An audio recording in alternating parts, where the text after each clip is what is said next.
We must guard against the acquisition of unwarranted influence, whether sought or unsought, by the military-industrial complex. The potential for the disastrous rise of misplaced power exists and will persist.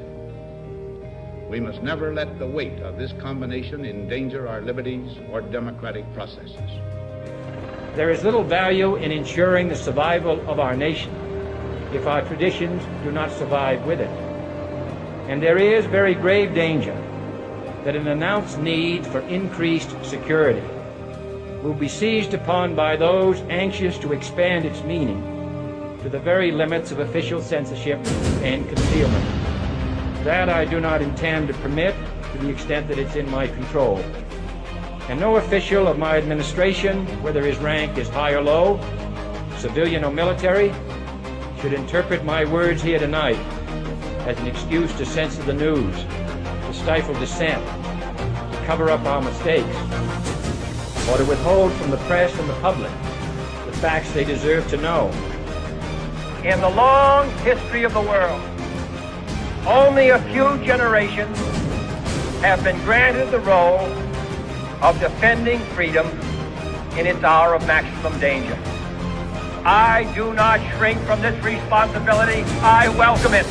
We have developed speed, but we have shut ourselves in. Machinery that gives abundance has left us in want. Our knowledge has made us cynical, our cleverness hard and unkind.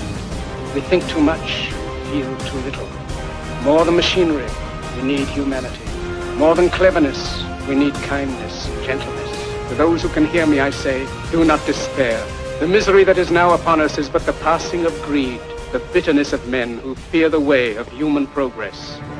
Sight of Army helicopters and the sound of gunfire created a lot of concern this afternoon in one Houston neighborhood. There were armed men in fatigues, plenty of weapons. Unclear on exactly where all of this is going down. We know it's in the greater Miami area, also Miami-Dade County, but police being pretty vague about military maneuvers by Special Operation Forces in full swing over the skies of Los Angeles. Our cameras were there when a Black Hawk helicopter and 4 OH-6s, or Little Birds, flew over the city. Take a look.